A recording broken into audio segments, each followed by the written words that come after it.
श्री कृष्णा श्री कृष्णा श्री कृष्णा श्री कृष्णा। गुरुर्ब्रह्मा गुरुर्विष्णुः गुरुर्देवो महेश्वरः गुरु साक्षात् परं ब्रह्म तस्मै श्री गुरवे नमः तस्मै श्री गुरवे नमः।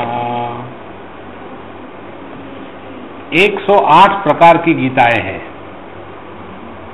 और सबसे ज्यादा पॉपुलर जो गीता है वो है भगवद गीता। और इस भगवद गीता को सुन सुन के लोग परेशान हो गए, इसलिए हमारे उषा अम्मा ने कहा कि ये भगवद गीता बहुत हो गई है, अब कुछ दूसरी गीता सुनाओ। तो फिर उसी ने मुझे आज्ञा करी कि यह भागवत में, क्योंकि ये भागवत की बड़ी प्रेमी है, तो भागवत में एक उद्धव गीता है, तो उस उद्धव गीता के बारे में हमको बताइए और ये भी बताइए कि उद्धव गीता और भगवद गीता दोनों में क्या फर्क है। भगवद गीता का अर्थ बताते हैं कि भगवता गीता जो भगवान के द्वारा गाई गई हो उसको कहते हैं भगवद गीता। तृतीया विभक्ति है, भगवता भगवान के द्वारा गाई गई। और उद्धव गीता उद्धव के द्वारा नहीं गाई गई, उद्धव के लिए गाई गई है।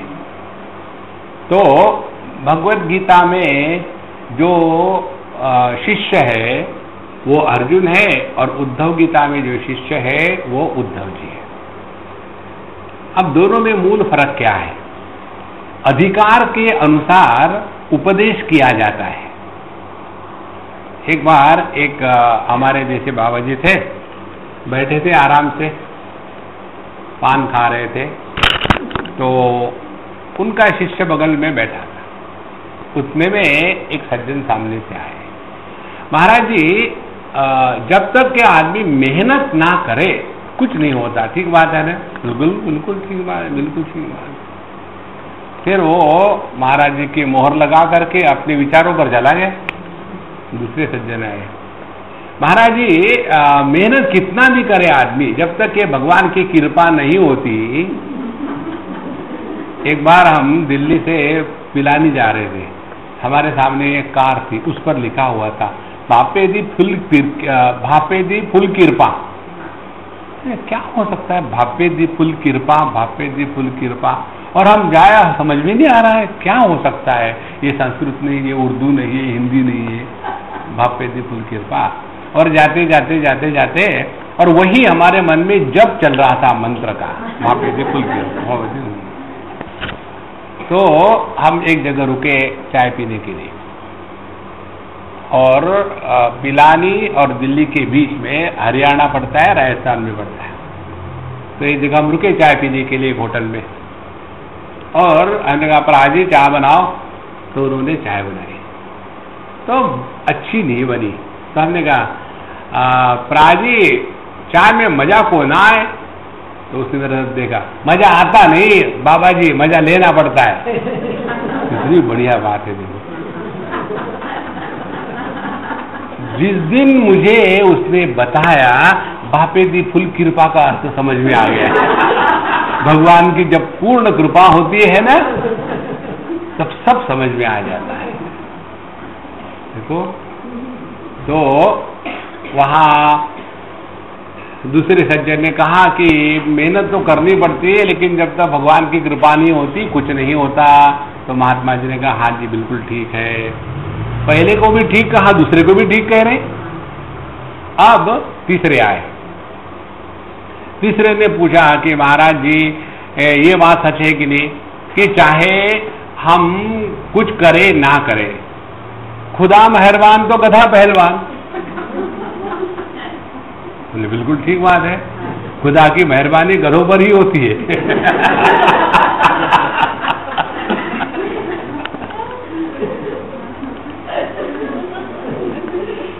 देखो, तो बिल्कुल ठीक है।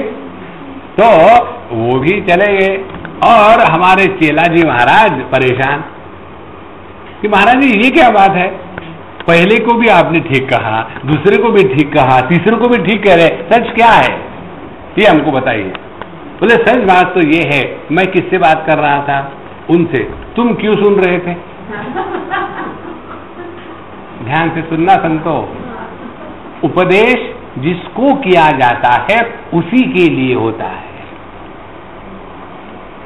हम लोग क्या करते हैं, शास्त्रों का संतों का सत्संग इधर उधर सुन लेते हैं, सुनने के बाद उसको अपने बहू पर अप्लाई करने का प्रयत्न करते हैं, तो वही गलती होती है। देखो स्त्री जब मां होती है तो बढ़िया होती है, उसमें तो कोई दूसरी राह नहीं है। वही स्त्री, वही मां जब अपने जवाई की मदर इन लॉ होती है तो मां से भी बढ़िया होती है। देखो सब जवाइयों को पता है। अच्छा, अब तीसरी बात, वही मां जब डॉटर इन लॉ की मदर इन लॉ होती है तो भद्रकाली, महाकाली, कलाली, कपाली। कारण क्या, किसके साथ संबंध हो रहा है ये इंपॉर्टेंट है। इसी प्रकार से भगवद गीता और उद्धव गीता, इसमें जो भेद है वो अधिकार के दृष्टि से है। भगवद गीता का अधिकारी अर्जुन है और उद्धव गीता का अधिकारी उद्धव है, पहली बात। अब दूसरी बात, हमारे पातंजल योग दर्शन में जिसको अष्टांग योग कहते हैं, उसमें 8 अंग बताए हैं। योग के 8 अंग है।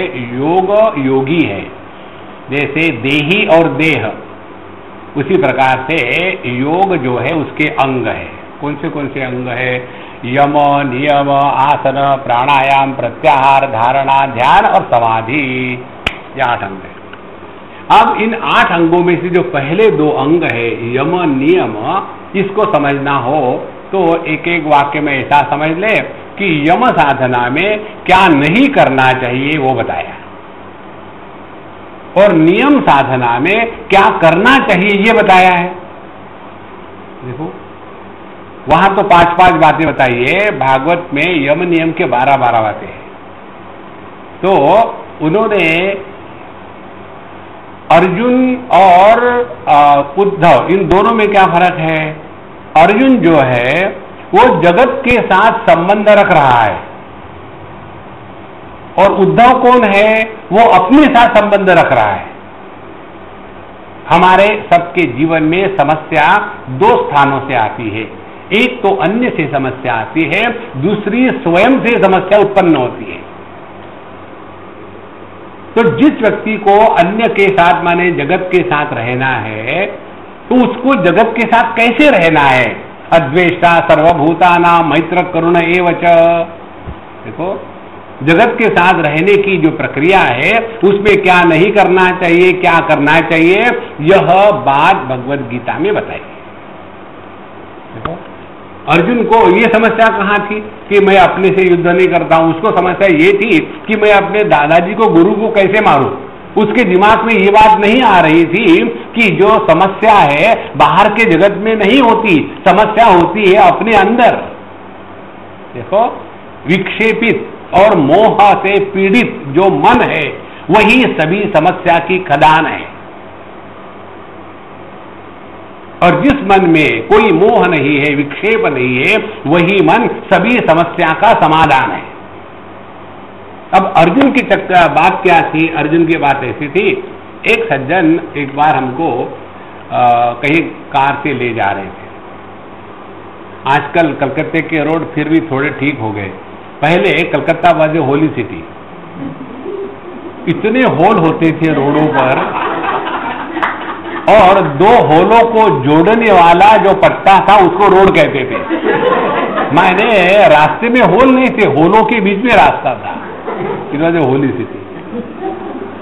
तो एक बार हम भी जा रहे थे, ये कलकत्ते की बात है, और बड़े गड्ढे से गाड़ी गई, खदास से झटका लगा, तो वो एकदम बोले स्वामी जी पता नहीं what is going to happen to our nation, our country. जो आदमी छोटी सी चीज को लेकर के नेशनल बनता है ना, वो फ्रस्ट्रेटेड है। अरे छोटी सी बात है, उसको लेकर इतना परेशान होना है। तो जो व्यक्ति अन्य को लेकर के परेशान होता है उसको कहते हैं अर्जुन। अब देखो इससे महत्व की बात क्या समझनी है हमको। अध्यात्म शास्त्र, इस शब्द का अर्थ क्या है? अध्यात्म माने अधि आत्मा, अपने बारे में, अन्य के बारे में नहीं। अब समझो उदाहरण के लिए, मैं यदि पत्नी हूं, ये उदाहरण है, तो मैं यदि पति हूं या मैं यदि पत्नी हूं, तो मेरे दुख का कारण क्या है? पत्नी और पति। मैं यदि मां हूं तो मेरे दुख का कारण क्या है? पुत्र। देखो, मैं यदि बिजनेसमैन हूं तो मेरे दुख का कारण है मेरे सबॉर्डिनेट। माने हम लोगों ने क्या किया है? अपने दुख का कारण अन्य को घोषित कर दिया है। और जब हम अन्य को अपने दुख का कारण बताएंगे तो हम करेंगे क्या जीवन में? दूसरों को सुधारने का प्रयत्न करेंगे। और हम सोचते हैं हम आध्यात्म है। अध्यात्म में जगत को नहीं सुधारा जाता, अध्यात्म में अपने को सुधारना है। जगत को सुधारने वाला जो शास्त्र है उसको कहते हैं समाज सेवा। ये समाज सेवक कौन होते हैं? जो अपने घरों में फ्रस्ट्रेट हो गए हैं, वो दुनिया को जाके परेशान करने के लिए समाज सेवा करते हैं।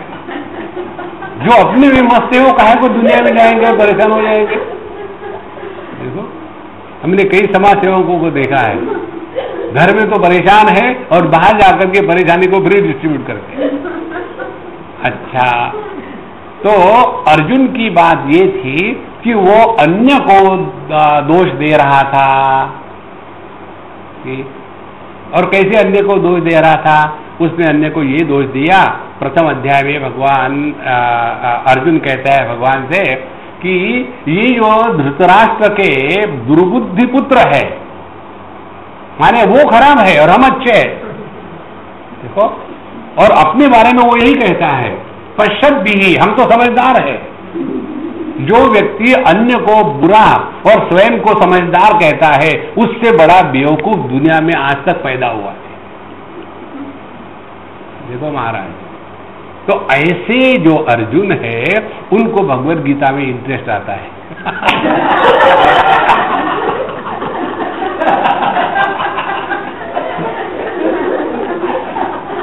मुझे बताओ भगवद गीता का अधिकारी कौन है? अर्जुन सिंह वही है। मंडल मंडल करके सब बंडल खत्म कर दिया।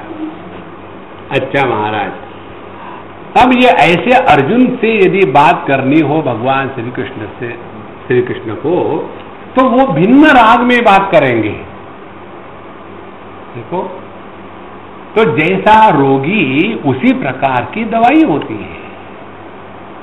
तो अर्जुन की समस्या ये थी कि वो कंफ्यूज था अपने में, लेकिन दुनिया को बदनाम कर रहा है और दुनिया से भी, दुनिया में भी रहना है और दुनिया मेरे कहने के अनुसार चले।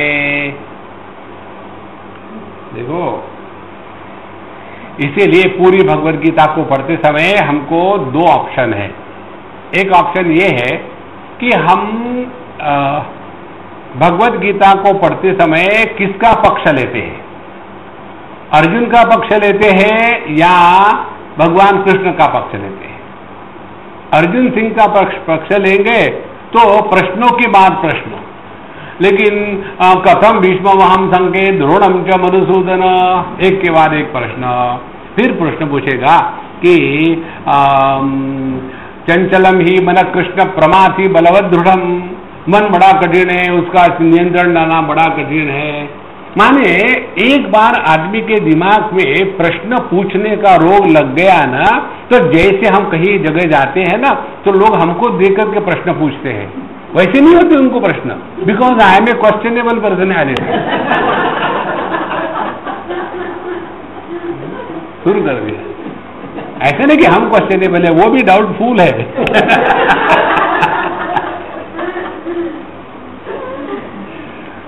तो हम पहले जब इस लाइन में नए नए थे, ये शब्द हमने आप ही लोगों से सुना है।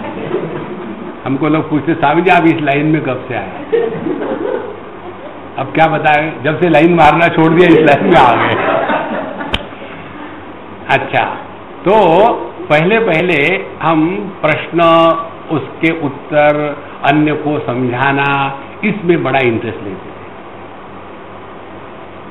और धीरे धीरे हमको ये बात समझ में आई कि लोग हमको चाबी भर रहे हैं, माने इनको चाबी भर के छोड़ दो। और आप लोगों ने देखा होगा बच्चों के जो एक खिलौना होता है, सबसे बढ़िया खिलौना मुझे एक ही लगता है, जो चिंपांजी बंदर होता है ना, उसके हाथ में झांझ होती है, उसको चाबी मार दो और वो ऐसे ऐसा करते रहता है और बच्चे खुश। इसी प्रकार से प्रश्न पूछने वाले बाबा जी को चाबी मार देते हैं, वो बोल रहा है, वो खुश। समझना भी ना किसको नहीं होता। जिस दिन मैंने ये बात समझ ली, उस दिन के बाद ये धंधा बंद हो गया। Swami ji, I got a question, keep with you, I don't need. मुझे क्या लिखना है? तो प्रश्न पूछने से किसी भी समस्या का समाधान नहीं होता। आप प्रश्न पूछो ना तो आपको उत्तर मिलेगा, समाधान तो आपको ढूंढना है। देखो, और समाधान ढूंढना, ये जब बात अपने बुद्धि में आ जाती है ना, तब अर्जुन से उद्धव पैदा हो गया। देखो कितनी सहज और सरल बात है। हमको इस जगत को लेकर के कोई भी समस्या आज तक सुलझी नहीं है। हमारा एक सिद्धांत है, in the relative world there is no solution for any problem. In the absolute reality, there is no problem to be solved. कितना सहज है।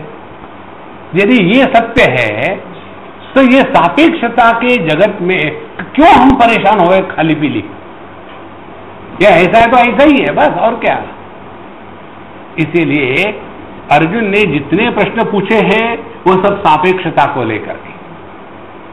और उसका प्रयत्न क्या था? उसका प्रयत्न ये था कि जैसे एक बार हम गोवा में गए और समुद्र के किनारे हम खूब नहाते हैं, उसको बड़ा मजा आता है समुद्र में नहाने में। हम जब गए इस समय तो एक हमारे साथ फैमिली थी, काफी 20-25 लोग गए थे और एक छोटा सा बच्चा था, होगा 2 साल का वगैरह। तो मैंने उसको लिया गोद में और मैं चड्डी पहन करके और समुद्र में जाने लग गया।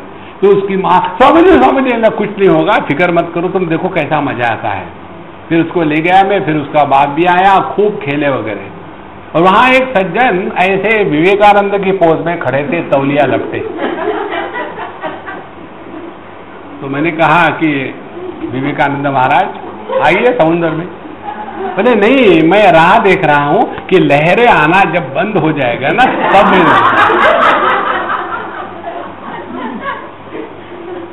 हमने कहा तुम्हारा स्टैचू बन जाए, लहरें आना बंद नहीं होगी। ये दुनिया हमेशा ऐसी ही रही है। इस दुनिया को लेकर के जो दुखी होता है वो महामूर्ख शिरोमणि है।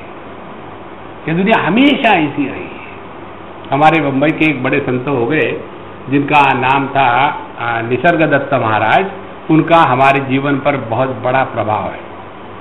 उनकी एक बात हमको बड़ी पसंद आती है। वो कहते थे, all those who tried to save this world were shaved off. दुनिया को सेव करने के लिए उनकी घुटाई हो गई। चलो, इसीलिए दुनिया में किसी के चक्कर में मत पड़ना। हम तो डूबे हैं, सनम को भी साथ लेके डूबेंगे। तो जब विद्यार्थी अर्जुन के स्टाइल का होगा तो उसको भगवद गीता, और जब विद्यार्थी उद्धव जी के क्वालिटी का होगा तब उसके लिए भागवत की उद्धव गीता। अब इस उद्धव जी को भगवान ने इस अध्याय में 11वें स्कंद का 28वां अध्याय हम इस समय विचार करेंगे। काफी 5-7 अध्याय है, सब तो संभव नहीं होगा, एक को करे तो भी बहुत है। इसमें सिद्धांत का प्रतिपादन इतना सुंदर किया है और प्रैक्टिकल किया है। जब सिद्धांत हम स्वीकार करते हैं तो समस्या आती है कि इस सिद्धांत को जीवन में कैसे उतारे। जैसे अर्जुन का प्रश्न था कि योयम योगस्त्वया प्रोक्तः साम्येन मधुसूदन एतस्याहं न पश्यामि चंचलत्वा स्थितिं स्थिरा, कि ये जो आपने मन को समत्व में रखने का योग बताया है यह बड़ा कठिन है, क्योंकि मन अत्यंत चंचल है। चंचलम ही मन कृष्ण प्रमाति बलवत दृढ़म, 4 बातें बताते हैं। तो माने उसने सिद्धांत को तो स्वीकार कर लिया। सिद्धांत कौन सा भगवान ने बताया था? आत्मौपम्येन सर्वत्र समम पश्यति अर्जुन सुखम वा यदि वा दुखम स योगी परमो मतः।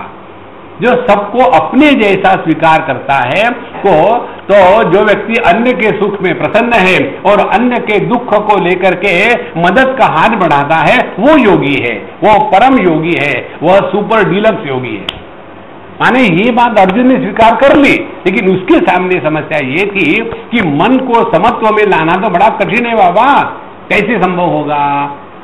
माने पहली बात क्या है? पहली बात यह है कि हम सिद्धांत को स्वीकार करते हैं या नहीं। यदि हमने सिद्धांत को स्वीकार नहीं किया तो उसको कार्यान्वित करने के लिए, उसको जीवन में लाने के लिए हम प्रयत्न भी नहीं करेंगे। इसीलिए पहले सिद्धांत की स्वीकृति। तो यहां पहले भगवान श्री कृष्ण अर्जुन उद्धव जी को सिद्धांत बता दिए, और वहां भी उन्होंने यही कहा था कि हाँ चंचलम, डेफिनेटली मन तो चंचल है, तुमने जो कहा एकदम ठीक है। लेकिन देखो, कोई बात कठिन है इसका मतलब थोड़ी है कि असंभव है। कठिन जरूर है लेकिन असंभव नहीं। तो फिर उसके लिए क्या करें? अभ्यासेन तो कौन्तेय वैराग्येन च गृह्यते। अभ्यास करो वैराग्य को साथ में लेकर के। यदि वैराग्य नहीं होगा, अभ्यास करेंगे तो आश्रम बनाएंगे। देखो, क्योंकि अभ्यास कर रहे और वैराग्य अंतःकरण में है नहीं तो दुनिया भर के वहां मंजिलें खड़ी हो जाएगी। इसलिए अब हम इस 28वें अध्याय में जिसमें परमार्थ निरूपण किया गया है उसको हम लेते हैं। श्री भगवान वाच परस्वभाव कर्माणि न प्रशंसे न गर्हयेत् विश्वमेकात्मकं पश्यन् प्रकृत्या पुरुषेण च। परस्वभाव कर्माणि यहाँ प्रशंसति निंदति स आशु भ्रश्यते स्वार्थात् असत्य अभिनिवेशतः। अब ये 2 श्लोकों में मूल सिद्धांत का प्रतिपादन किया है। स्वार्थात् असत्य अभिनिवेशतः सह आशु भ्रश्यते। जो व्यक्ति अपना भला नहीं कर सकता वो किसी का भला नहीं कर सकता। तो कोई कितना सिद्धांत की बात है। हम तो चाहते हैं लोगों का उद्धार करें, अपना किया है क्या? नहीं। एक आदमी नदी में गिरा और डूब रहा था, और जब वो डूब रहा था तो दूसरे सज्जन करे, अरे देखो वो डूब रहा है, मैं उसको मदद करूंगा। अच्छी बात है, तुमको तैरना आता है क्या? नहीं। तो फिर क्या मरने के लिए कंपनी दे रहे क्या?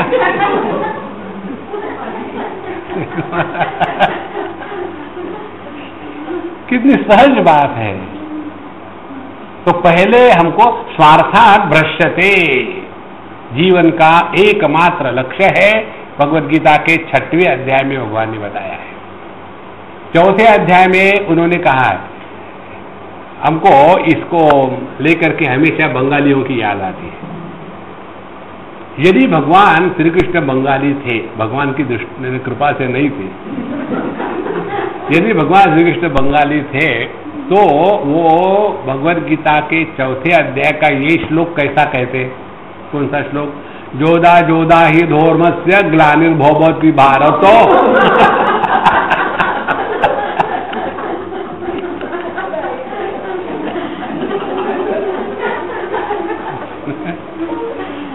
तो उन्होंने चतुर्थ अध्याय में बताया है, यदा यदा ही धर्मस्य ग्लानिर्भवति भारत अभ्युत्थानमधर्मस्य तदात्मानं सृजाम्यहम्। जब जरूरत होगी मैं आ जाऊंगा, तुम क्यों परेशान हो रहे हो? फिर हम क्या करें? उद्धरेदात्मनात्मानं नात्मानम् अवसादयेत् आत्मैव आत्मनो बंधु आत्मैव रिपुरात्मनः। कोई भी संत का जीवन ले लो, उसने कभी भी ये क्लेम नहीं किया है कि मैंने जगत के उद्धार के लिए आध्यात्म के क्षेत्र में पदार्पण किया है।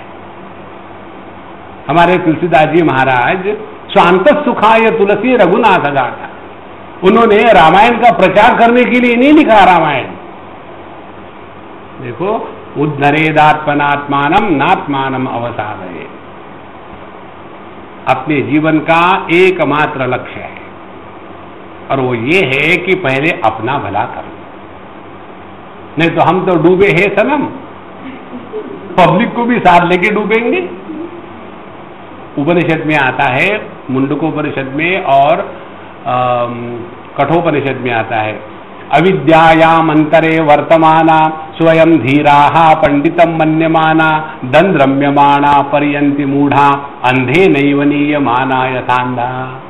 एक अंधा दूसरे अंधे को ले जा रहा है, दोनों गड्ढे में जाके गिरे। इसीलिए स आशु भ्रष्यते स्वार्थात्, हम अपना सत्यानाश कब करते हैं? जब हम असत्य के प्रति आकर्षित होते हैं तब। देखो, शास्त्रों की भाषा में इतनी सुंदरता होती है। असत्य अभिनिवेशतः, जहां हमारा अभिनिवेश माने तादात्म्य, जहां हमारा तादात्म्य असत्य वस्तु के साथ हो गया तो असत्य का नाश होगा, तो हमारा कौन सा भला होगा? हमारा भी सत्यानाश हो जाएगा। इसीलिए स आशु भ्रष्यते स्वार्थात् असति अभिनिवेशतः। असति माने असद वस्तु जो है उसमें अभिनिवेश तादात्म्य करने के साथ। अब हम इसको, इस सिद्धांत को उतारने के लिए भगवान ने साधना दी है, बहुत सिंपल साधना। ये बताने के पहले कि आपको उदाहरण देते हैं, फिर समझ में फट आ जाएगा। आप समझो जा रहे हो सुबह के समय में या शाम के समय में, धूप है तो आपके देह से परछाइयां भी पड़ेगी, एक परछाई पड़ेगी, और वो परछाई के ऊपर से यदि कोई ट्रक जा रहा हो तो आप बचाएंगे क्या परछाई को? यदि वो परछाई यदि गटर में पड़ी हो तो उसको बचाने का प्रयत्न करेंगे क्या? यहां तक के उस परछाई के बारे में हम कभी सोचते भी है क्या? कभी ये कहते हैं क्या, अरे यार मेरी परछाई बड़ी अच्छी दिख रही है, आज तो बड़ी सुंदर लग रही है? नहीं। कभी उसका तिरस्कार करते क्या कि ये परछाई अभी अभी गंदगी से आए, दूर रहना? हाँ, कारण क्या है? कारण ये है कि उस परछाई को हमने असत्य के रूप में स्वीकार किया है। देखो कितना सहज सिद्धांत है। माने जब हम किसी की तारीफ करते हैं या किसी को बुरा कहते हैं तो पहले हमने उनको सर्टिफिकेट दे दिया है कि वो सत्य है।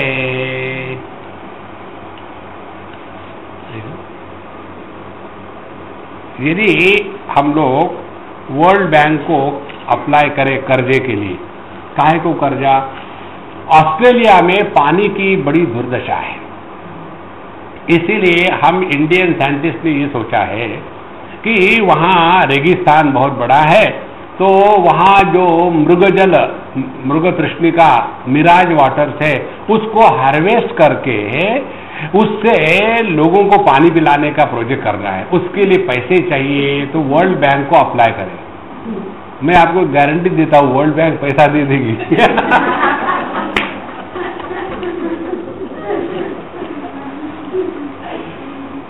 अब मृगजल दिखता है लेकिन है थोड़ी, और इसीलिए मृगजल को लेकर के उसकी क्वालिटी क्या है, वेदर कंज्यूमेबल है कि नहीं, पोर्टेबल है कि नहीं, कुछ नहीं करते। क्यों? कि वह केवल एक प्रतीति है, नहीं है असल में। देखो, यदि ये सिद्धांत की बात क्लियर हो गई, अब इसमें आ जाओ। परस्वभाव कर्माणि न प्रशंसेत न गर्हयेत। किसी के भी स्वभाव और कर्म। स्वभाव माने क्या? किसी का गुस्सेला स्वभाव होता है, हर चीज पर भौ भौ भौ भौ। Many people they don't talk, they bark. कोई आया, हाँ जी कैसे आए आप? दूसरा कहे, हाँ काहे को आए? भाव भाव, किस चीज ले आए? भाव भाव, क्या काम है? भाव भाव, राम राम राम। स्वभाव बन जाता है, पर स्वभाव। एक बार हम किसी के यहाँ थे, खाने को बैठे ब्रेकफास्ट में, हम, वो अम्मा, उसका पुत्र और पति महाराज। वो छोटा सा बच्चा 6-7 साल का सुबह में उपनिषद की मेडिटेशन की क्लास में आता था और हम केनोपनिषद पढ़ा रहे थे। और फिर पति देव को किसी काम से जल्दी जाना पड़ा। स्वामी जी मुझे जल्दी है, मैं बाद में मिलूंगा, आप लगे रहो। ठीक है, हम लगे रहे। तो जब हम लगे रहे खाने में, नाश्ते में, तो जैसे वो चले गए तो पत्नी ने कहा कि स्वामी जी मुझे पूछना है आपसे, ये बताइए, ये इतना गुस्सा करते हैं हर चीज को लेकर के, मैं तंग आ गई हूँ, क्या करूं? उन्होंने मुझे, उस बच्चे, उस अम्मा ने मुझे पूछा, तो वो बच्चा था। मैंने स्वामी जी मैं उत्तर दूं? वंडरफुल। हमने कहा तुमने तो मेरी समस्या हल कर दी, तुम दो उत्तर। और उस बच्चे ने मालूम है क्या उत्तर दिया? उसने कहा, देखो मम्मा, स्वामी जी ने बताया था ना कि सब कुछ ब्रह्म है। हाँ बताया। तो फिर बोले अपने पापा जो है ना वो एंग्री ब्रह्मन है। देखो कितनी सुंदर समझ है।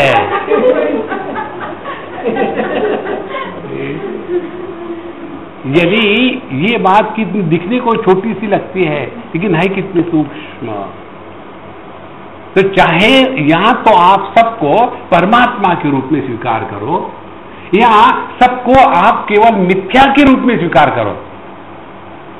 सबको परमात्मा के रूप में स्वीकार करना मेरी पत्नी और परमात्मा संभव ही नहीं। नेवर माइंड, मिथ्या के रूप में स्वीकार, हाँ दैट इज पॉसिबल। इसीलिए यहां भगवान कहते हैं पर स्वभाव कर्माणि न प्रशंसेत न गर्हयेत। गर्हित माने निंदा करना। तो हमको किसी के ना तो स्वभाव की स्तुति करनी है, ना तो किसी के कर्म की स्तुति करनी है, ना तो उनकी निंदा करनी है। देखो ये जगत का सिद्धांत ऐसा है संतो, जो आज हमारे मित्र है वही कल हमारे शत्रु बन जाते हैं, जो हमारे आज शत्रु है वही कल मित्र बन जाते हैं। ये तो हमेशा चलता रहा है। इस जगत में कभी भी कोई भी किसी का हमेशा के लिए शत्रु मित्र नहीं होता, केवल यह एक व्यवहार के कारण दोस्त दुश्मन बनते हैं।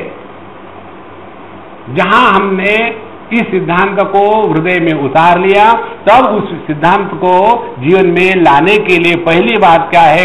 ना किसी की तारीफ करनी है, ना किसी को कंडेम करना है। अब देखो उससे क्या होगा? इससे ये होगा कि वह वस्तु हमारी बुद्धि में प्रवेश नहीं करेगी। जिस वस्तु को आप सत्य के रूप में स्वीकार करते हैं वही वस्तु हमारी बुद्धि में प्रवेश करती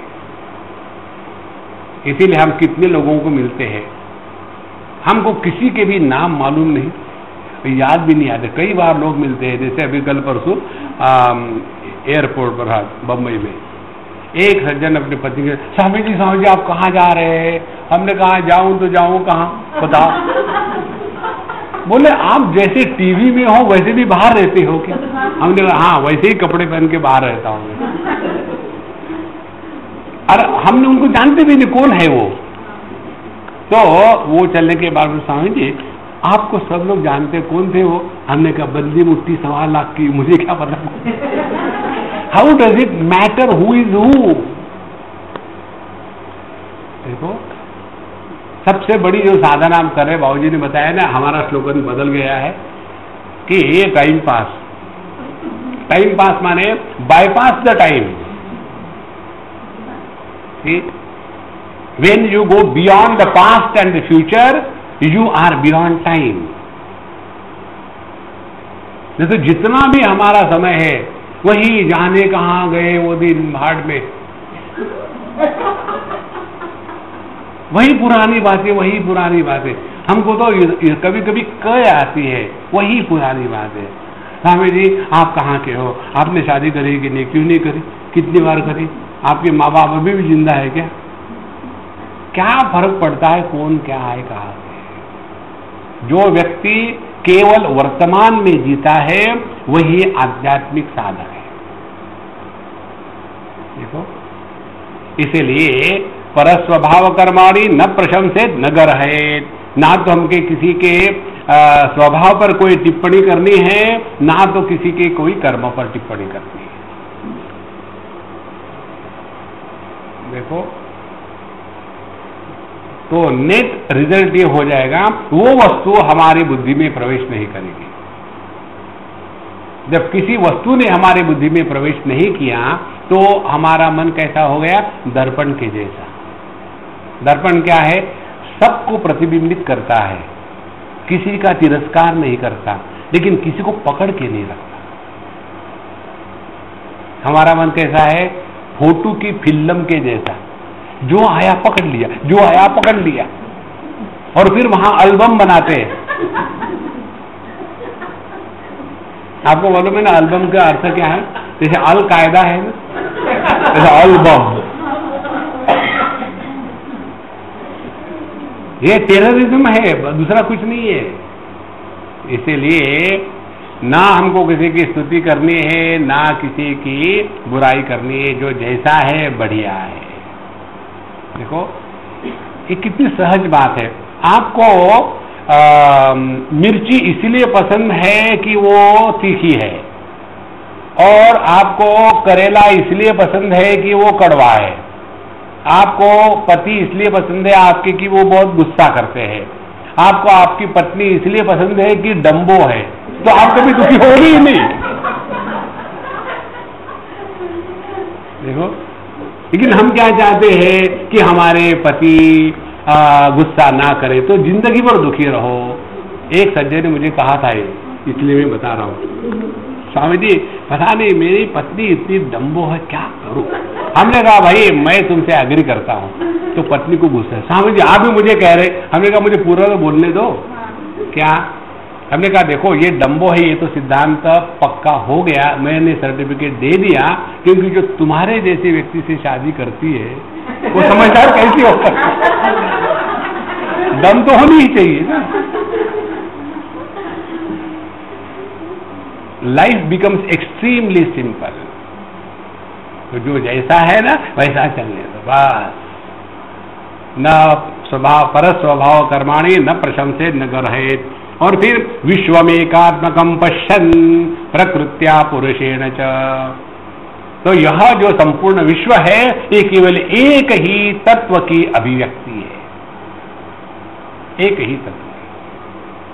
देखो कौन से तत्व की क्या अभिव्यक्ति है?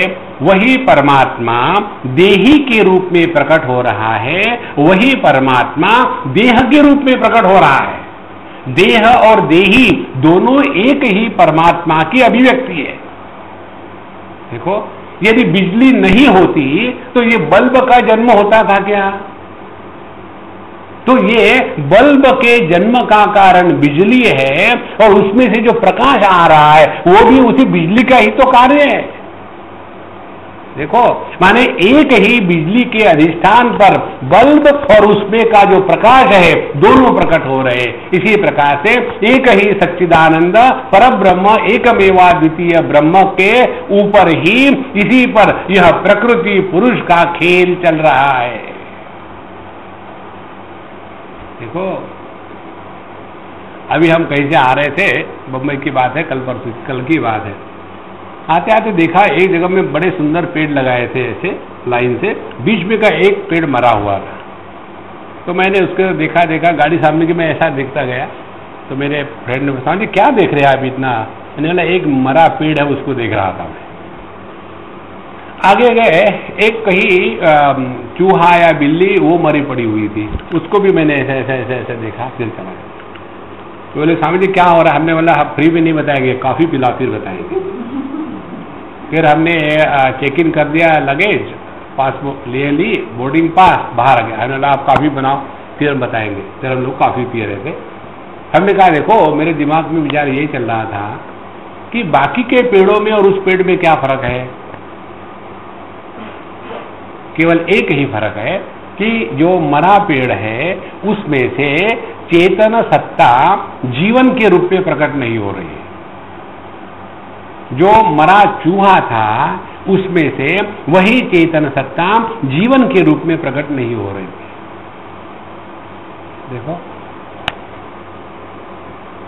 इसी प्रकार से एक ही चेतन सत्ता जब गाय के माध्यम से प्रकट होती है तो दूध बनाती है, वही चेतन सत्ता जब सांप के माध्यम से प्रकट होती है तो जहर बनाती है। विश्व एकात्मकम पश्यन्, इस संपूर्ण विश्व का जो असली तत्व है वो केवल एक है। ऐसे थोड़ी है कि बल्ब के माध्यम से प्रकट होने वाली बिजली लाइट ब्रांड की है और फैन के माध्यम से प्रकट होने वाली बिजली मैग्नेटिक ब्रांड की है और हीटर के माध्यम से प्रकट होने वाली बिजली गर्म बिजली नहीं। एक ही तत्व उपाधि के भेद से भिन्न रूप में प्रकट हो रहा है। तो हमारा ध्यान कहां जाना चाहिए? जो प्रकट हो रहा है उसकी तरफ नहीं कि जो प्राकट्य है। देखो संतो, विश्वम एकात्मकम पश्यन् प्रकृत्या पुरुषेण च। तो यह यदि सत्य है, अब इसको जितना सूक्ष्मता से आप देखते जाओ अपने ही जीवन में। अध्यात्म का तात्पर्य यह है जो भी सिद्धांत आपको दिखा अपने जीवन में उतारो। वो कैसे उतारे इसका चिंतन करना। अब जैसे हमारे मन की अभिव्यक्ति आंखों से दृष्टि के रूप में हो रही है, वही मन कानों के माध्यम से श्रवण शक्ति के रूप में अभिव्यक्त हो रहा है। तो क्या हर एक इंद्रिय के पीछे अलग अलग मन है क्या?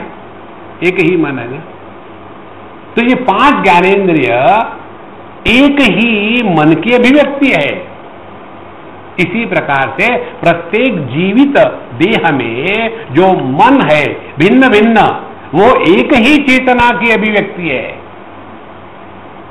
तो जैसे मन का किसी इंद्रिय विशेष के प्रति कोई राग द्वेष नहीं होता, इसी प्रकार से इस चेतन सत्ता जो अपनी असलियत है उसके लिए स्त्री रहे या पुरुष रहे, पशु रहे या पक्षी रहे, पेड़ रहे या पौधे रहे और चर रहे या अचर रहे, सबके प्रति समान दृष्टि होगी।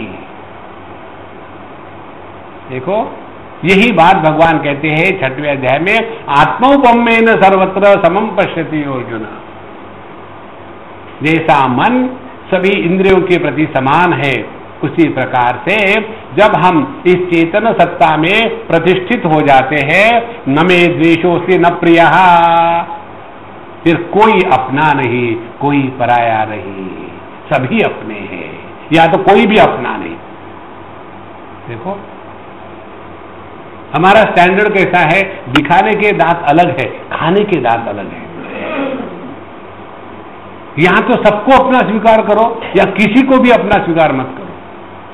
ये जो हाफ वे है ना, यही डेंजरस बात है। इसीलिए परस्वभाव कर्माणि जहां प्रशंसति निंदति। अब ये बात जिसको समझ में न आने के कारण जो अन्य लोगों के कर्म और व्यवहार और उनका जो स्वभाव है कि ये अच्छे हैं, बड़े दानी है, धर्मात्मा है, चोर है, करप्ट है, ये सब जब होता है तो वह सहा आशु भ्रष्यते स्वार्थात्, उसने पहले अपना ही ग्रेव खोद के रखा है, क्योंकि उसने अपने ही स्वार्थ की हानि करी है। देखो, तो अध्यात्म शास्त्र का अर्थ क्या हो गया? पहले अपना भला करो। दुनिया का भला करने का ठेका तो अपने को दिया नहीं किसने। इसीलिए संतो, पहली महत्व की बात यह है, अध्यात्म शास्त्र का तात्पर्य अपना ध्यान अपनी तरफ हो। हमारा ध्यान 3 जगह में बटता है। जो संसारी है उसका ध्यान जगत में रहता है।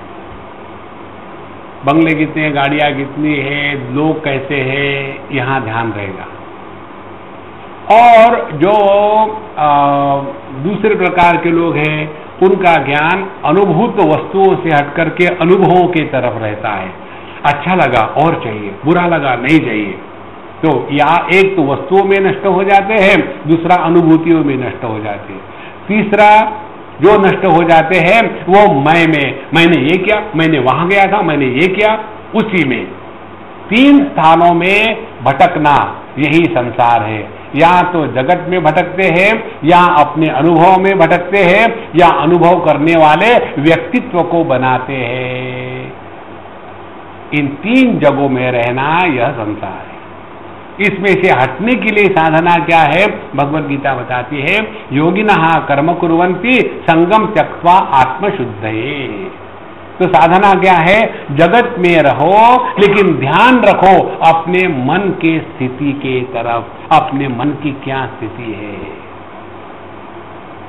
देखो। और मन के स्थिति की तरफ ध्यान रखना है तो कैसे रखना है? जब हमको ये बात स्पष्ट हो जाती है तो साधना नहीं करनी पड़ती। जैसे प्यार किया नहीं जाता, हो जाता है, इसी प्रकार से साधना करनी नहीं पड़ती, हो जाती है। इसका एक उदाहरण लो आपको मैं। एक बार मैं एक बच्चों के कैंप में उनको बता रहा था कि जब हमको अपनी गलती कोई बताता है तो हम अपने आप को अपने आप सुधार लेते हैं। तो अपनी गलती बताने वाला तो अपना हितैषी है ना, वो अपना दुश्मन थोड़ी है। ये मुझे उनको बताना था। तो सब बच्चे बैठे हुए थे, मैं अपना आया कमरे से नहा धो करके, और उन दिनों में मैं चंदन लगाता, मेकअप पूरा करता था। आजकल मेकअप आधा हो गया है।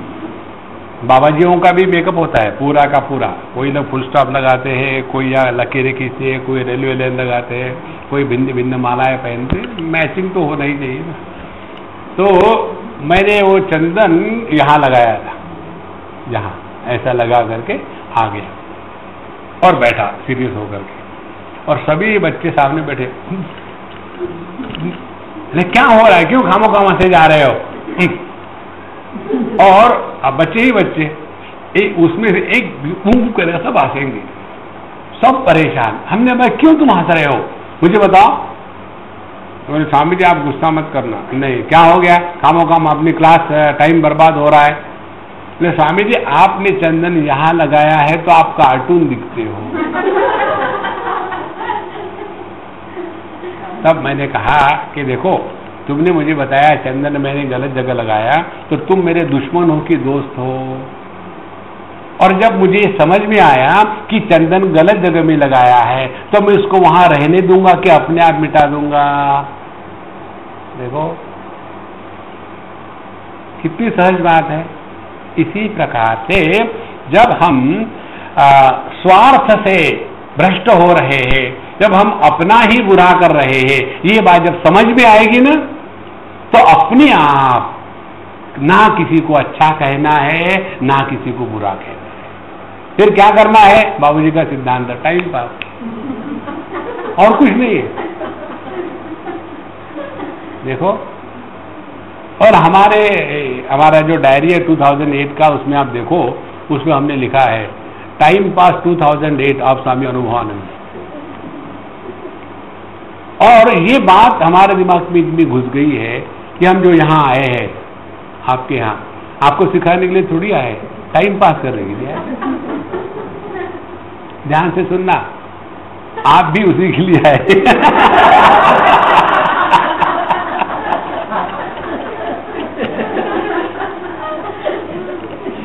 और दूसरा है क्या? देखो, और इन दोनों सिद्धांतों से क्या बात निकलती है? ये बात निकलती है कि जब हम टाइम पास करते हैं तो सीरियस होते हैं क्या? देखो, टाइम पास करते समय आदमी कैसे हल्का फुल्का रहता है ना। जो व्यक्ति दंड बैठक निकालता है, हूं करता है, वो देखो कितना परेशान है। और हम लोग अपना घूमने जा रहे हैं, फटक फटक, कहाँ जा रहे हैं कहीं नहीं यार, मस्त रहता है आदमी। कारण क्या? टाइम पास हो रहा है। तो पूरा जो जीवन है ना, वो एक ही है, टाइम पास। टाइम पास के सिद्धांत को जीवन में ले आओ, यू गो बियॉन्ड टाइम। नहीं तो कितना खामोखाम या अध्यात्म को बिगाड़ के रखा है। देखो भगवान कृष्ण ने भगवद गीता में कहा है, मनुष्याणाम सहस्रेषु कश्चित् यतति सिद्धये यतताम अपि सिद्धानाम कश्चिन् माम वेत्ति तत्वतः। ये तो अनेक जन्मों के फल के कारण मनुष्य का जन्म मिलता है, और उसमें भी मनुष्य का जन्म मिलने के बाद फिर साधु संतों के पास जाना, सत्संग करना बड़ा कठिन है। और हे संतो, आप सबको मिला है, देखो आप कितने भाग्यवान हैं। जैसा आपको भाग्यवान का, दूसरे तो बिल्कुल चोर है, लफंगे है, मैं तो भाग्यवान। महाराज जी ने कहा है बाबा, छोटी मोटी बात थोड़ी है। फंसे इसमें मत फंसो। देखो, lead every moment cheerfully and happy. इस जगत में कुछ भी प्राप्तव्य नहीं है, कुछ भी त्याज्य नहीं है। इन्हीं दोनों चीजों को हम यदि संस्कृत में बताएंगे तो आप सुनेंगे, हिंदी में बताएंगे आप त्याग करेंगे। संस्कृत में बताऊं, अनन्या चिंतयन्तो माम ये जना पर्युपासते तेषाम नित्याभियुक्तानाम योगक्षेमं वहाम्यहम्। LIC। तो योगक्षेमम वहाम्यहम् माने तुम्हारी जो जरूरत है मैं देख लूंगा, और जो उसको रखना है वो रख लूंगा, तुम फिक्र मत करो। माने रिलैक्स। रिलैक्स माने काहे के लिए फिर आए हैं यहां? टाइम पास करने। देखो, अपने दिमाग से सब निकाल डालना है कि हमको पता नहीं भगवान का दर्शन कब हुआ। क्या करोगे उसके बाद? पकोड़े खाओगे? अभी से शुरू करो। खामोखाम ये भगवान को दर्शन के परेशान होने वाले लोग भगवान को परेशान करते हैं। जितना लोग राम का नाम लेते हैं ना, उतना कृष्ण का नहीं लेते, इसीलिए कृष्ण कम परेशान है, राम सबसे ज्यादा परेशान है। हर एक आदमी राम राम राम राम राम राम राम राम राम राम, इसीलिए उन्होंने अपने पास हनुमान जी को रखा है, डंडे के साथ लगा परेशान कर रहा है। भगवान कृष्ण ने किसी को नहीं रखा, वो एकदम बेवकूफ बना के छोड़ देते। नारायण। सो परस्वभाव कर्माणि यहाँ प्रशंसति निंदति स आशु भ्रश्यते स्वार्थात। अपने जीवन का स्वार्थ यही है कि हम इसी क्षण प्रभु को अपने माध्यम से प्रकट होने देंगे। भगवान के प्राप्ति के लिए परेशान मत होना। जिसको जिसको भगवान की प्राप्ति होगी उसका कभी भला नहीं हुआ। देखो, एक दो उदाहरण दो आप। पिछले बार हम लोगों ने यहाँ ध्रुव का चरित्र पढ़ा था। ध्रुव जी को दर्शन हुआ था ना भगवान का, तो क्या फर्क पड़ा? कुछ नहीं फर्क पड़ा। तो भगवान के दर्शन के चक्कर में मत टाइम बर्बाद करना, फिर टाइम पास कर, रिलैक्स। और जितना आप जो थारी रहा है सो मारी रहा है, टाइम पास हो रहा है, इतना जीवन सुंदर बन जाता है। योगक्षेमम वहाम्यहम् माने ना तो अप्राप्त के प्राप्त की परेशानी है, ना जो प्राप्त है उसको बचा के रखने का चक्कर है। अभी कल यहां आने के पहले मुझे एक मिलने के लिए आई अम्मा, उसका बड़ा बिजनेस है। बोले स्वामी जी आपको तो पता है हमारी पूरी फैमिली, मेरा लड़का तो इस बिजनेस में इंटरेस्टेड नहीं है, लड़की तो मुझे लगता नहीं वो इंडिया में रहेगी, वो चली गई अमेरिका। अब ये पूरा किसके लिए करूं मैं?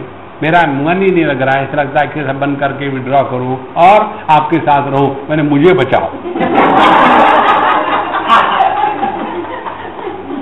कुछ करो या ना करो।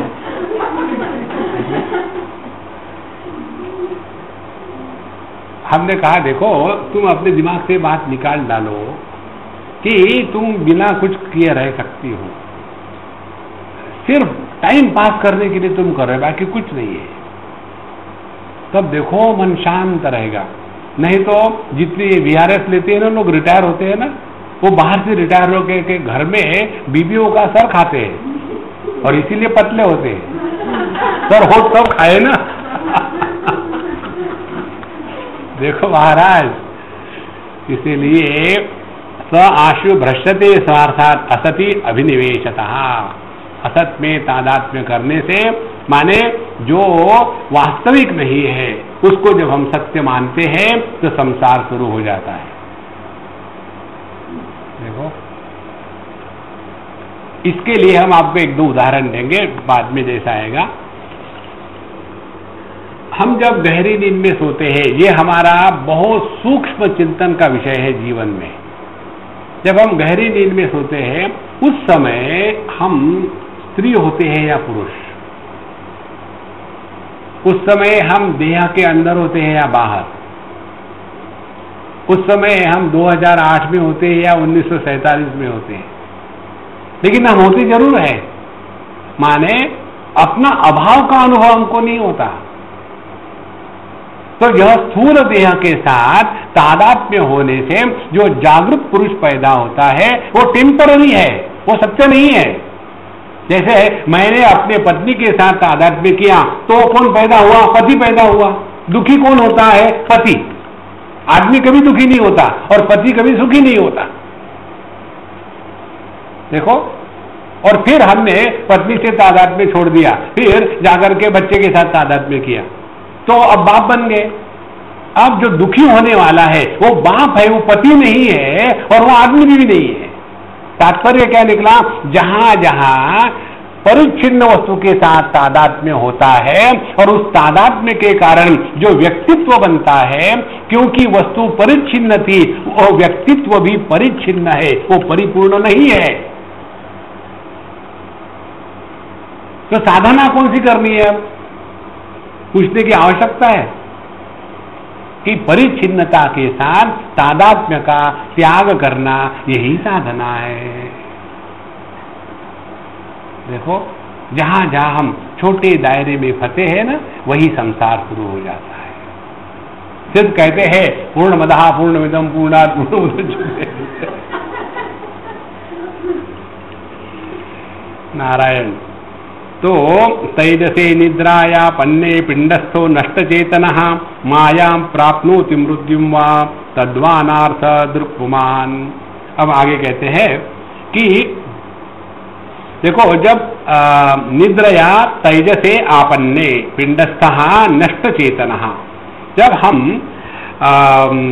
सब हमारी इंद्रियां जो है और वो राजसिक अहंकार के कार्य है, ये जब सो जाती है तब यह शरीर का अभिमानी जीव जो है वह चेतना शून्य हो जाता है और उसके बाद बाहर के जगत की विस्मृति हो गई। ध्यान से सुनना, आंखें मैंने जब बंद कर ली तो रूप रंग गायब हो जाते हैं। इसी प्रकार से जब मैं ये मन का तादात्म्य स्थूल देह के साथ त्याग देता हूं तो यह जागृत जगत भी गायब हो जाता है। देखो, तो जैसे आंखों को खोलने से रूप रंग निर्माण नहीं होता, प्रतीत होता है, इसी प्रकार से स्थूल जगत का निर्माण या प्रतीति स्थूल देह के साथ तादात्म्य के साथ साथ ही निर्माण हो जाता है। देखो, तो उस समय व्यक्ति जैसे एकदम शांत हो जाता है और यह फिर मन क्या कहता है? मायां प्राप्नोति मृत्युम वा। स्थूल देह के साथ तादात्म्य खत्म हो गया, लेकिन मनीराम अभी पूर्ण निवृत्त नहीं हो गए, तो फिर ये मन जो है वो अनेक प्रकार की कल्पना करने लग जाता है और वहां माया का साम्राज्य, स्वप्न की सृष्टि प्रकट होने लग जाती है। ध्यान से सुनना, स्थूल देह और इंद्रियों के साथ तादात्म्य होगा तब जागृत अवस्था, इनसे तादात्म्य छुटा, लेकिन मनीराम जी अभी सोए नहीं, तो मनीराम जी करेंगे क्या? फिर वो अपनी ही कल्पना करते रहेंगे और यह जो काल्पनिक मन के विकारों का जो अनुभव का क्षेत्र है उसको कहते हैं स्वप्न। और ये सपना भी कब तक चलता रहेगा? जब तक के ये मन अपने चंचलता के साथ तादात्म्य किया है, और जब इसमें भी वो परेशान होकर के शांत हो जाता है तब वो गाढ़ निद्रा में चला गया या तो मर गया। देखो, इस प्रकार से हर बार देह के साथ तादात्म्य, एक जागृत पुरुष पैदा हो गया। इस पर आप जरूर चिंतन करना, ये बहुत बड़ी साधना है। ये बात आपके गले नहीं उतरेगी, लेकिन इसको उतारना है। पूरा जीवन का जो प्रवाह है एकदम बदल जाएगा।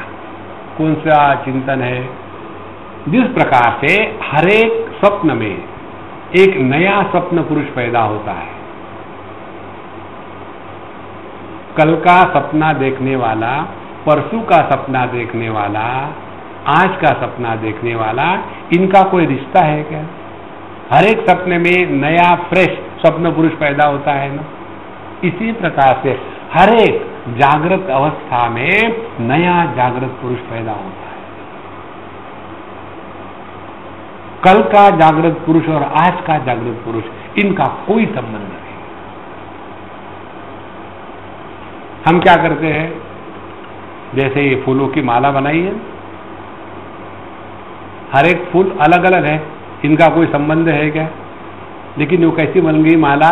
धागा उसमें से गया है ना। इसी प्रकार से पहला जागृत फूल, दूसरा जागृत फूल, तीसरा जागृत फूल, चौथा जागृत फूल, ये सभी फूल they come together through the thread of चेतन सत्ता। ये चेतन सत्ता के धागे में सभी जागृत पुरुषों की हम माला बनाते हैं। और जैसे कहते हैं माला सुंदर है, लेकिन माला नाम की कोई वस्तु नहीं है। माला यह केवल प्रतीति है, क्योंकि जब वो उनको अलग अलग कर दो तो कुछ भी नष्ट नहीं हुआ, क्योंकि माला प्रकट हुई ही नहीं थी, केवल दिखती थी।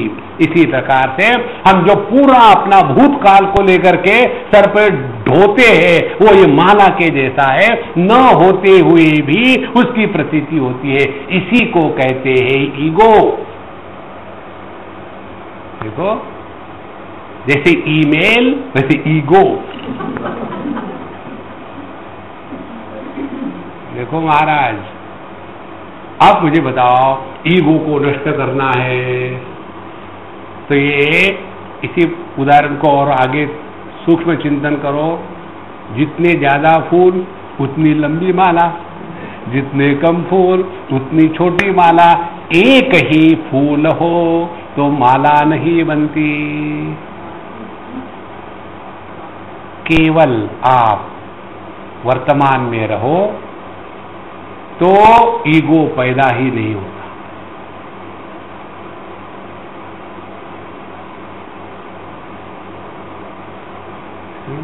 कथम भीष्महं संके द्रोणं च मधुसूदन इषि प्रत्योज्यामि पूजारा वरिसूदन। भगवद गीता पढ़ो।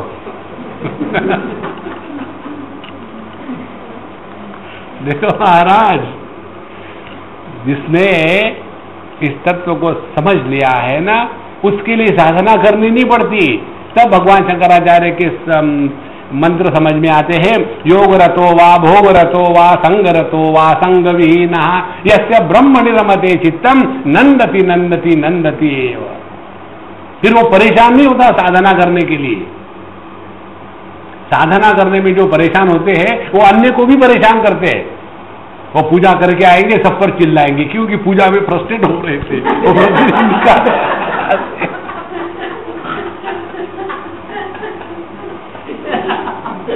देखो, यदि आप भगवान कृष्ण के साथ 1 घंटा पूजा कर रहे हो और भगवान कृष्ण यदि आनंद स्वरूप है, तो आनंद के साथ यदि आप इंटरेक्शन कर रहे हो, तो पूजा के बाद आप तो इतने प्रसन्न होने चाहिए कि हर एक व्यक्ति कहे, हाँ बाबूजी जब पूजा से निकल के आते हैं ना तो बड़े मस्त होते हैं। और हमारी स्थिति उल्टी है, पूजा से बाहर आए सब घबराते हैं, अरे बाप रे पूजा खत्म हो रही है, तैयार रहो।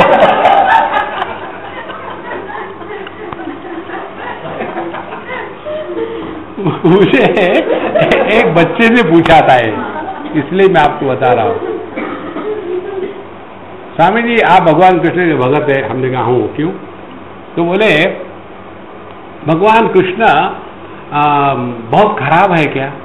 बहुत गुस्सा करते हैं क्या? चिल्लाते हैं क्या? हमने कहा तुमको जितना बोलना है बोल दो, फिर मुझे बताना रेफरेंस भागवत का कहां से तुमने ये पढ़ा। बोले मैंने पढ़ा कुछ नहीं। हमारी दादी माँ जो है ना, जो जब पूजा करने जाती है सुबह में 3 घंटे अंदर बैठती है, तब 3 घंटे हमारे घर में शांति होती है। जैसे वो बाहर आ गई तो नौकरों को डांटो, इसको डांटो, इसको डांटो, पूरे घर में महायुद्ध शुरू हो जाता है। तो मुझे ऐसे ही लगता है कि ये अंदर जब बैठती है 3 घंटे भगवान के साथ, वहां से बिगड़ के बाहर आती है। माने भगवान के भक्त होने के बाद यदि हम व्यवहार हमारा ठीक नहीं होता तो हम भगवान को बदनाम कर रहे हैं। देखो संतो, नहीं तो हम ये खाते वो खाते हैं, लेकिन पता नहीं पतले ही रहते हैं। कैसे खाते हो? नहीं, हम पढ़ते हैं केवल पुलाव और ये खाते तो नहीं, पढ़ने से कुछ नहीं होने वाला, खाना पड़ता है। इसी प्रकार से यह सबका सब जीवन में उतरना चाहिए। तो तैजसे निद्रयापन्ने पिंडस्थो नष्ट चेतनः, तो जैसे निद्रा से उठे तो नया फ्रेश मय पैदा हो गया। तो ये जो फ्रेश मय है, ये पीछे का बोझा क्यों उठा रहा? आज के तारीख में रहो ना। नहीं, मैंने कसम खाई है, मैं उससे जिंदगी भर बात नहीं करूंगा। और कसम खानी है तो ऐसी कसम खाओ कि मैं कसम खाता हूं तोड़ने के लिए। देखो हमारे कन्हैया लाल ने नहीं किया। हमको इसीलिए झूठ बोलने में बिल्कुल हिचकिचाहट नहीं होती। मतलब ये नहीं झूठ बोलो कि सत्य बोलो, मतलब ये प्रसन्नता रहती है ना, ठीक है, क्या फर्क पड़ता है। देखो वास्तविक देखा जाए तो जो भी आप मुख से बोलोगे ना वो झूठी होगा, क्योंकि जिसको जिसको जीवा स्पर्श करती है उसको झूठ कहते हैं ना। चम्मच मुख पे डालो तो झूठा हो गया। तो जिससे आप बोलते हो वो जीवा ही तो है, तो आदमी कभी सच बोल ही नहीं सकता। लो, इसीलिए मौनम व्याख्या प्रकटित पर ब्रह्म तत्वम युवानम। देखो मौन में ही तत्व प्रकट होता है, जो बोलते हैं ना वो झूठ है। सभी महात्मा एक कह देंगे।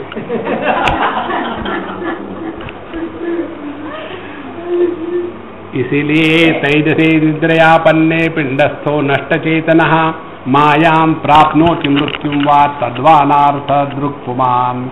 इसीलिए वह फिर शब्द में फंसता है और वहां से निकलने के बाद फिर वो अज्ञान में गहरी नींद में चला गया और वहां उसके सभी के सभी जो जागृत स्वप्न की परेशानी है वो सब समाप्त हो जाती है।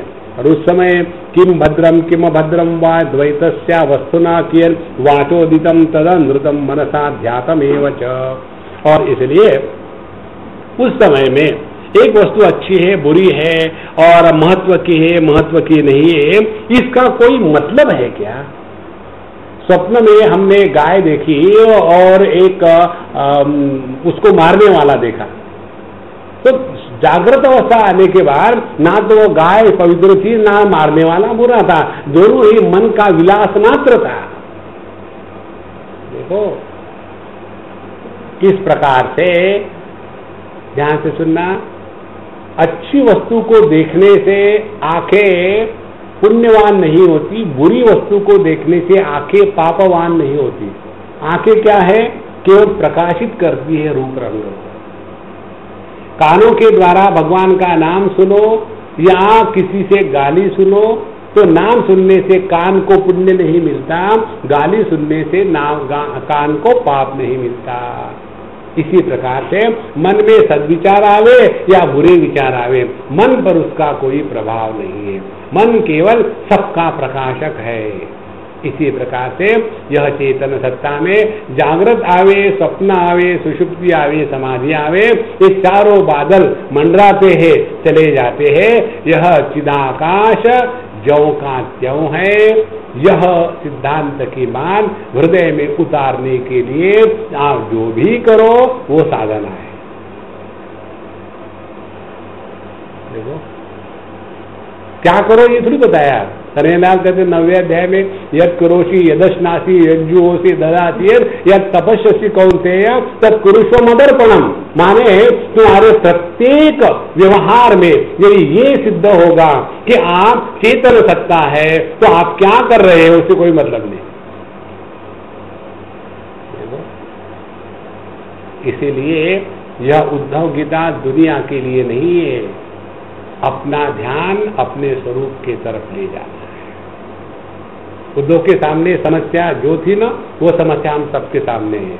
अर्जुन की समस्या किसी के सामने नहीं है।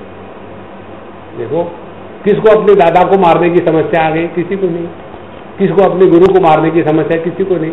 हमारे सामने समस्या क्या है? स्वामी जी, जब भी मैं मेडिटेशन के लिए बैठता हूँ ना, तो पता नहीं भयानक भयानक विचार आ जाते हैं मन में, तो क्या करूँ? पहली बार, विचार मन में नहीं आएंगे तो क्या नाक में आएंगे? मन में तो आएंगे ना। अच्छा, विचार आते हैं, विचार आने के लिए कोई प्रयत्न करते हो क्या? नहीं करते हो। तो तुम उसका कर्तृत्वाभिमान क्यों लेते हो? हमारे स्वामी खंडाजी महाराज कहते थे, एक आदमी ने निर्णय ले लिया, मेरे घर के सामने एक भी गुंडा नहीं चलेगा, केवल साधु संत ही चलेंगे, और उसके लिए स्वयं डंडा लेके खड़ा हो गया। तो लोग उसी को गुंडा कहने लगे। अरे बाबा, मन है, ऐसे ही चलता रहेगा, काहे को परेशान रहते हो? इसीलिए ना तो मन की तारीफ करनी है, नहीं तो आज का मेडिटेशन इतना जमा स्वामी जी, लेकिन कल का नहीं जमा था। आइसक्रीम है क्या? कभी जमता है, कभी नहीं जमता। इसीलिए अपने आप को केवल इसी सिद्धांत पर रखना है कि हम किसी के भी द्वारा प्रभावित नहीं होते, ये अपना असली स्वरूप है। जहां प्रभावित हो गए, संसार प्रारंभ। प्रभावित नहीं हुए, आप परब्रह्म परमात्मा हो। जैसे इस समय मैंने इतने कहा कि प्रभावित हुए।